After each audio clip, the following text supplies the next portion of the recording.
Dear students, in the previous class, I have explained you the working of an electrochemical cell.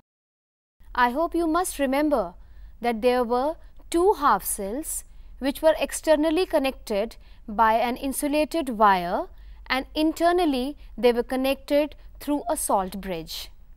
I also explained the working of the salt bridge. Now today I am telling you how to represent a cell, that without seeing the beakers, without seeing the two half cells, how you will know that which half cell will undergo oxidation and which half cell will undergo reduction, which is anode and which is cathode. Let me tell you the representation of an electrochemical cell. Anode is on the left hand side and cathode is on the right hand side. The salt bridge is represented or indicated by a parallel line in between the anode and the cathode. Anode we will write on the left hand side and cathode on the right hand side. You can see and you must be remembering that in the previous class the zinc electrode was acting as anode and the copper electrode was acting as cathode. Zinc was losing electron and the copper ions were accepting or gaining those two electrons. Now just see how to represent the zinc half cell or the oxidation half cell and the reduction half cell. Zinc semicolon zinc ions or zinc a vertical line and the zinc ions. For more specification you can put concentration also with the zinc ions. 1 molar is representing the concentration. This is the anode side. So you can see that the anode side is written first the metal and then its ionic state. While writing the cathode side, first we will write the ionic state, the copper ion, then the semicolon or a vertical line, its concentration, and then the copper atom in the solid state. And in between the two half cells, you can see the parallel lines. These parallel lines are representing a salt bridge. I hope this is very much clear to you that how we can represent an electrochemical cell. And you must understand this to solve the numericals. Let me give you a memory aid, that how to remember that which side is anode, which side is the negative terminal or which is cathode or a positive terminal. Dear students, just remember one word, lone, L-O-A-N. L means the left and the loss of electrons. O means oxidation. A means anode and N means negative terminal. Now it is very much clear that on the left hand side the loss of electrons takes place. The loss of electrons is known as oxidation. Oxidation takes place at anode and anode is the negative terminal. Just reverse everything and you will get the other side, that is the reduction side. If the left hand side the loss of electron, then on the right hand side it is the gain of electron. And if on the left hand side the loss of electron is oxidation, then on the right hand side it is reduction and it takes place on cathode and cathode is the positive terminal. Let me give you another memory aid. You can use any of either.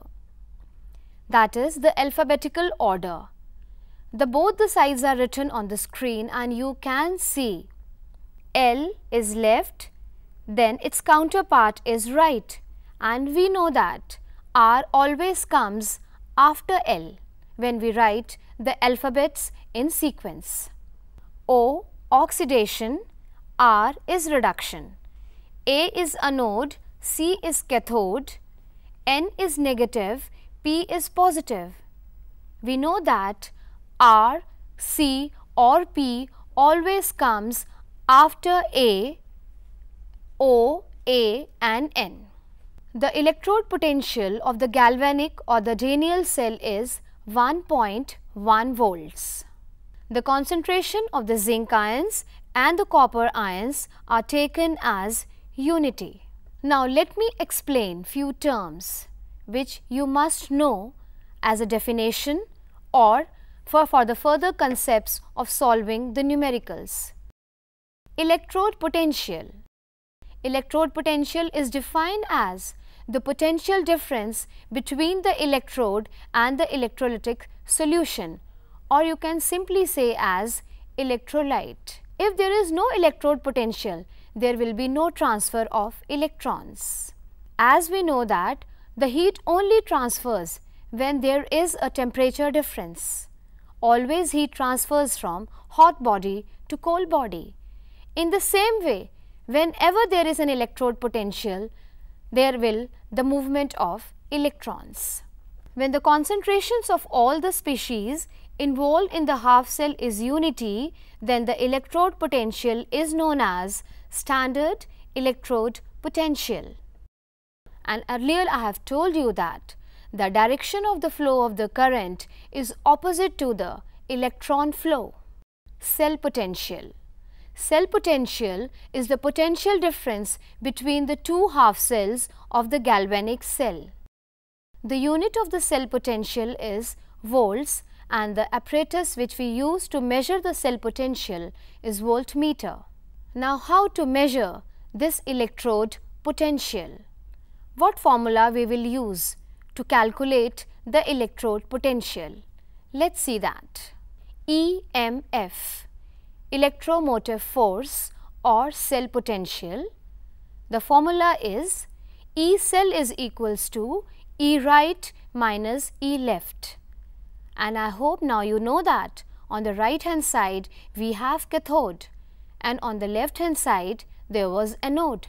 So we can also write this formula as E cell equals to E cathode minus E anode. And very important point to note is, for calculation of EMF of the cell, the electrode potentials are always taken as reduction potentials. EMF is slightly different from the cell potential. EMF we say when the cell is not sending any current or a negligible current, that is just in the beginning when the cell just starts working, at that time the potential difference is known as electromotive force, in short we say as EMF. Dear children, the cell potential which we measure by using the formula E cathode minus E anode is the relative value of the cell potential. It is not the absolute value. To measure the absolute value of the electrode potential, we need a reference electrode. Standard hydrogen electrode is universally accepted as a reference electrode. Let me explain you this SHE or NHE. The full form of SHE is standard hydrogen electrode, and SHE, which is also known as NHE, is normal hydrogen electrode, commonly known as reference electrode. Let's see its working. Standard hydrogen electrode is a reference electrode to measure potential of individual half cell. It has been assigned a zero potential at all temperature.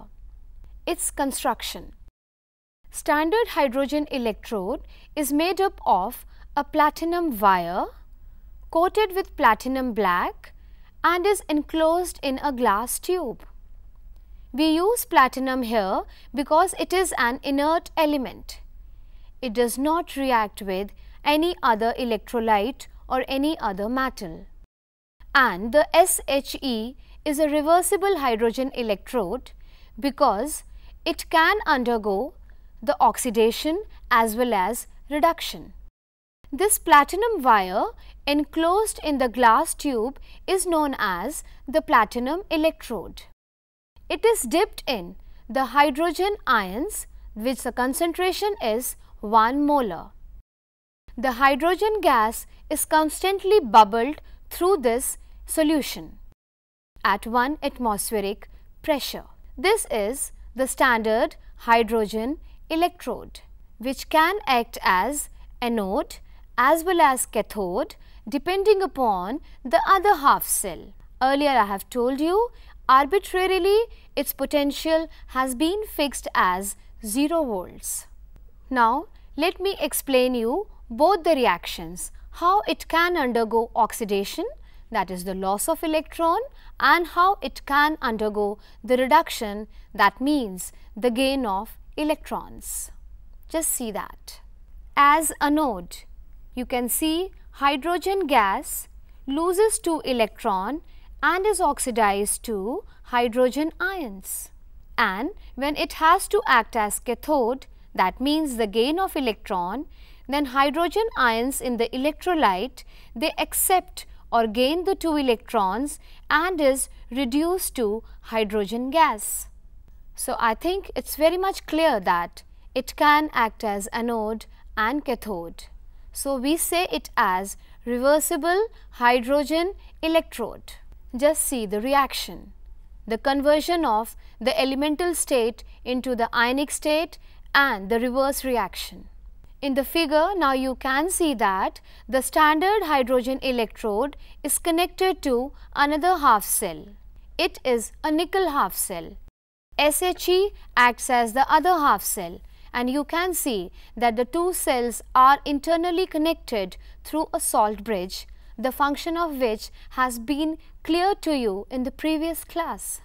The cell potential which we measure is the cell potential of the other half cell which is connected to the standard hydrogen electrode just by simply using the formula E cathode minus E anode or E right minus E left.